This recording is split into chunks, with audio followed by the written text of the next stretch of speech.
Hey everybody, I am back with a new movie review. Gonna be wrapping up the My Hero Academia films, the last two that came out, and this one is World Heroes Mission. It's set around the time where Deku, Bakugo, and Shoto starts training underneath Endeavor. Uh, so uh, this once again stars Justin Briner as Deku, Clifford Chaplin as Bakugo, David Matringa as Shoto, Christopher Sabat as All Might, Patrick Seats as Endeavor, Zeno Robinson as Hawks, Lucy Christian as Gravity, Colleen Klinkenberg as uh, Momo Yaoyorozu,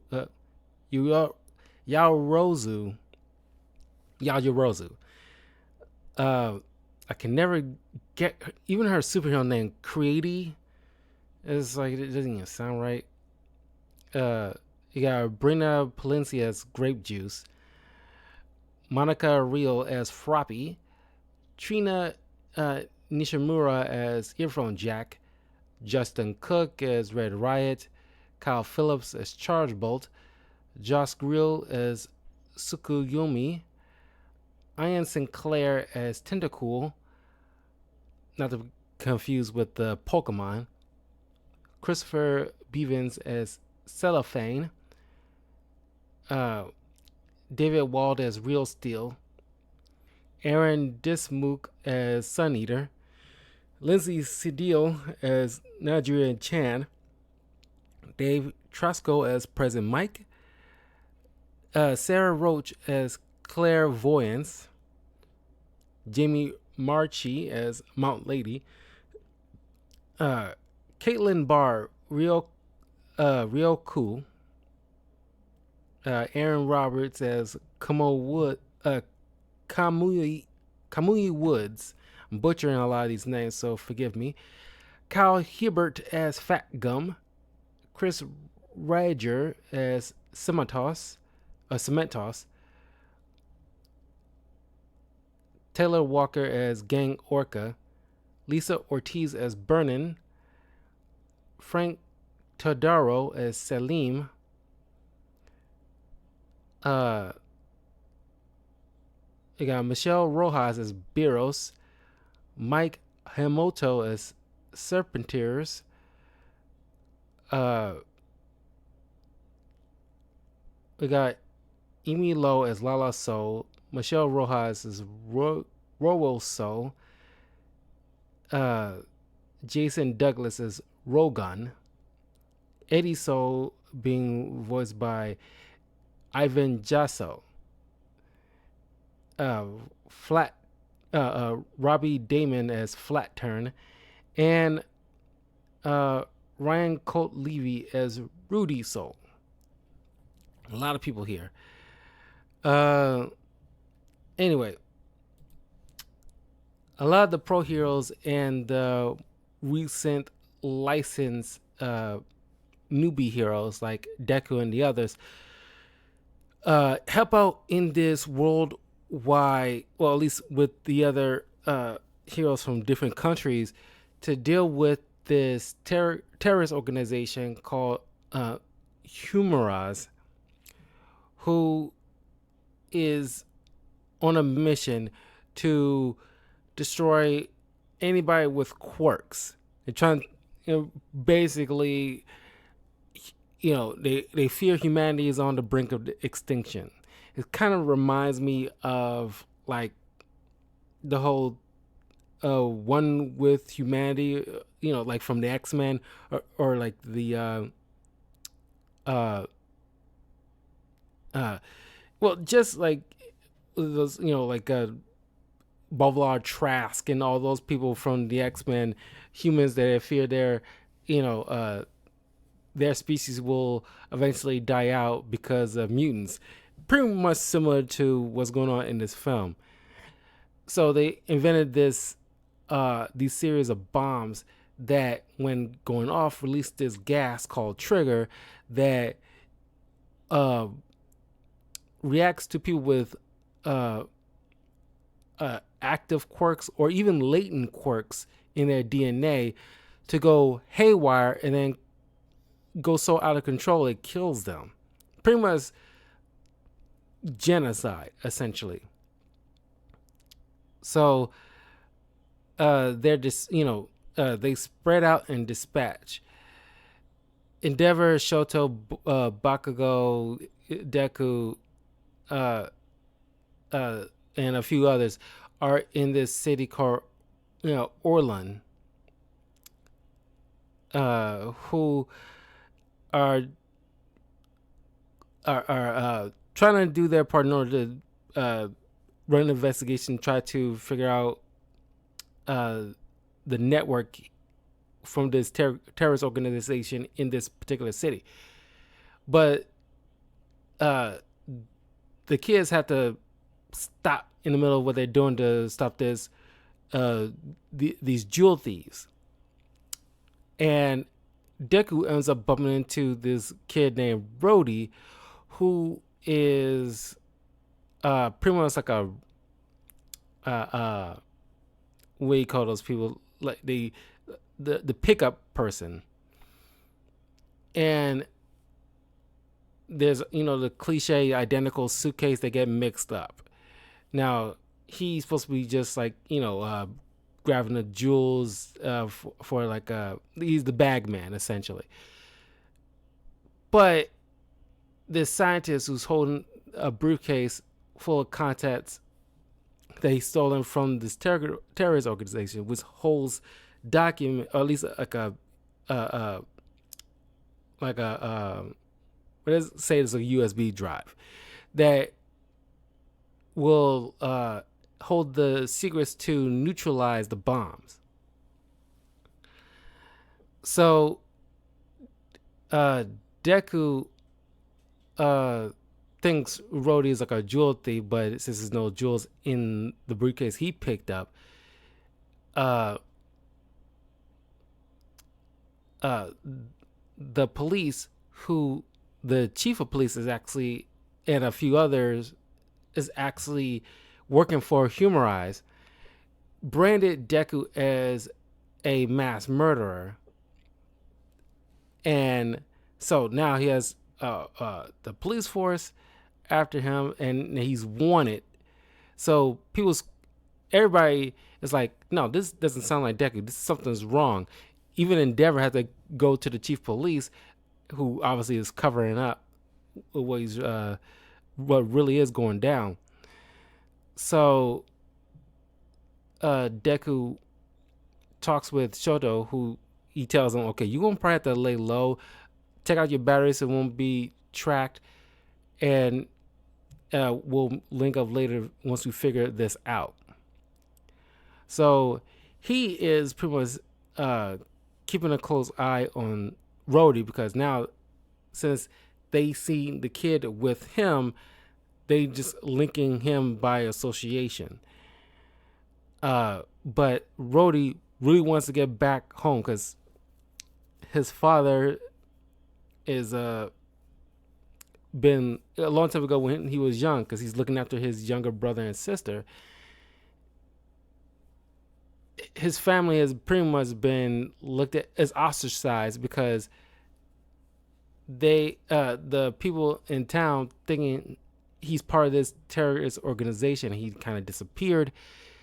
So now those kids barely can have like any kind of like a semblance of a life. They can't actually get some type of livelihood. So he wants to be a pilot. He wants to fly. He even has this like little pet little bird with him, who turns out to be his sentient quirk. He thinks it's kind of lame, but this bird pretty much telegraphs what he really feels, so he can't really lie. His bird just automatically expresses what he really thinks and feels. in order to support his younger siblings, he has to do these little bagman missions in order to get some money so he can support his younger siblings. So uh, him and Deku plan on going to this other town that's outside the police's jurisdiction. What is that called? This place?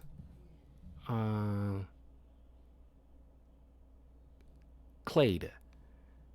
So they make, and it's kind of like a fun little road trip where they make their way to Clade, all the while being hunted down by these members of Humorize. Is actually some people with quirks that works with Humorize because they believe in their cause, because they believe that quirks are a curse, and even a couple of them feel like there's like a place amongst the what they deem as like the winning side. Very delusional set of people, but it kind of fits in the way like cults operate, where they so brainwashed to believing that their powers are a disease, and it kind of very self-hating kind of situation. So they did some research on how to make this cult really operate, and how these people like believe in this cause so thoroughly, where they just go to the nines out for them, even against their own self-interest or their own survivability. So Deku and Rhodey make their way to Clade, but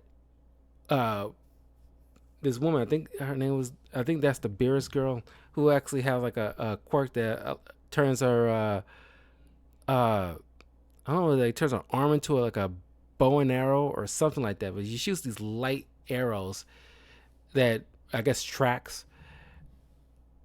And there's other bulky dude with her that I guess enlarges objects. But luckily, Shoto and Bakugo show up in the nick of time to stop them. And the girl ended up just offering herself because she's like believing the cause so much that she doesn't want to get interrogated. And the big dude gets clipped by her because he's ready to give up. So once they figure out what's in get loose the contest, because actually a callback to what the little Rhodey as a little boy figured out from his father through this puzzle. And this puzzle opening up this content with the USB drive, which has the information needed. And the father wasn't like a sympathizer. He was forced into making these bombs with a bunch of other scientists. But he and another scientist managed to get, it's kind of like the Death Star plans in a way. He managed to get the plans out. And mind you, the creator of My Hero Academia is a huge Star Wars fan, so it's very one-to-one in a lot of cases to certain Star Wars beats. So the man is in, of course, the father didn't survive, but he managed to get the plans out, and thanks to Rhodey remembering how to open up this puzzle, they managed to pinpoint the location of where the base is. All the while, the leader of Humorize, Tecturn, what is it? Tecturn, Flacturn, who turns out to be a quirk user himself. It's ironic. He started this because he felt so ostracized by the world because his power is able to reflect everything, and he can't really touch anybody. He doesn't have any kind of, you can't have that human connection to the point where his parents and his girlfriend and friends, they all ultimately abandoned him. So he felt so alone. So ultimately it resulted in him starting this kind of organization that kind of sprung into this. So uh, while the other heroes around the world are respectively dealing with each bomb, that Humorize just so graciously tell them, like, yeah, like, you got, here are the bombs, you got like 2 hours before I, release the gas, so try as you might. But of course, there's an ambush trying to stall them before they can actually get the bombs into the upper atmosphere. So in case Deku, who established contact again, in case Deku couldn't neutralize them at the source, they can at the very least get them out in the upper atmosphere so they won't hurt anybody. Uh,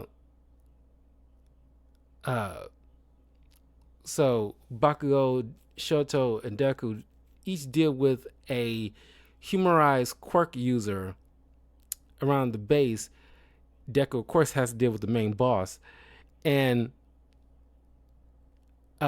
thanks to the help of Rhodey, managed to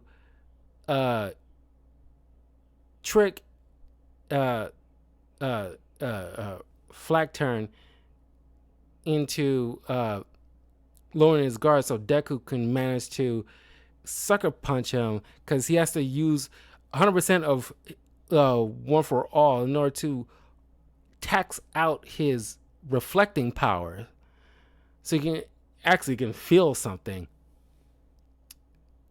But he managed, like, Flacturn actually has these lasers that's causing Deku a lot of problems. He's trying to dodge and fight at the same time. One clips Brody in his side of his stomach, but he manages, thanks to his bird, manages to get the drive to the console in order to neutralize all the bombs, while Deku takes out Flacturn.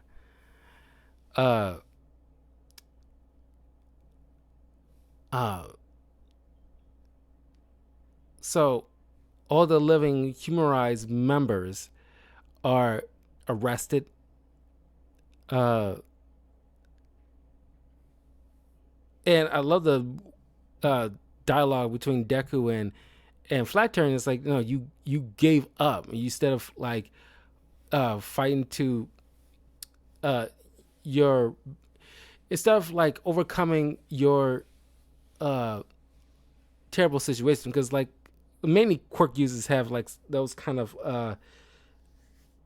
horrible, childhoods like that, which is terrible, but it doesn't justify you to start like obviously a terrorist organization to try to hurt other people, because you deep down were hurt.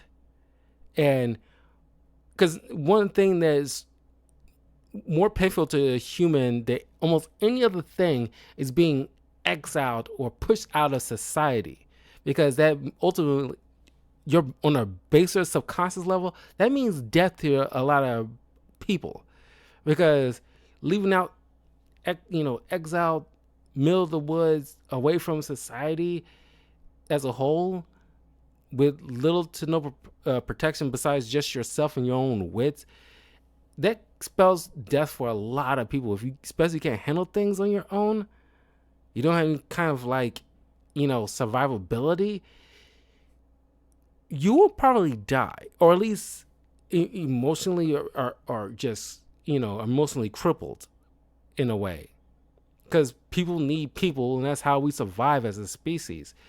And that's a death sentence, maybe not physically, but mentally and emotionally. And that's what happened to Flacturn. He pretty much like got so ostracized to the point because of his own powers and people wasn't there for him. Uh, it resulted into this, uh, which is good. For the little we get, you can sympathize with this guy. Um, and people need physical touch. Uh, you know when you hear people say like, "Man, he sounds like he need a hug." This legit, literally, he needs a hug, and his powers prevent like any type of like. It's kind of like Rogue in X-Men. It's like very rarely she has the opportunity to actually have that physical embrace without hurting somebody. Um, uh, so uh, Rhodey says goodbye to Deku as he's gonna take on like a job at a bar nearby his house, so he can look after his like easily can look after his younger siblings, while Deku and the other Class 1A go back to Japan. And that's pretty much where the movie ends. I got one more movie from My Hero Academia to cover, but for right now, I think the animation, like I said, like the animation is like better and better each film, but uh, after I review the last film, uh, uh, the Your Next movie that came out in 2023, I'm gonna give my opinions on how I rank these My Hero films. I don't want to say right here. I want to give my opinions about the last film because there's a lot to say about that. But let me know in the comments below what you think of My Hero Academia World Heroes Mission. And yeah, like I said, my God, the animation is beautiful. And like that whole road trip thing, for some reason, kind of reminds me of a Studio Ghibli type of film or something. It's very slice of life moment, and the musical score behind all that stuff is kind of like fits. It's just like you just want to see, I say like Rhodey's not needed, but it's like he's needed to a certain extent. But it's just like I don't know. It's just unlike the the girl in that floating island in the last film, where she's served the overall story. He serves to a lesser degree. Not saying he's useless, but the girl seemed more like integral to the entire plot. Um, I guess you kind of need one of those things in these films to kind of link everything together. But yeah, like I said, I'll explain my rankings after I'm done reviewing the last film. But let me know in the comments below what you think of World Heroes Mission, and I'll see you all soon. Peace.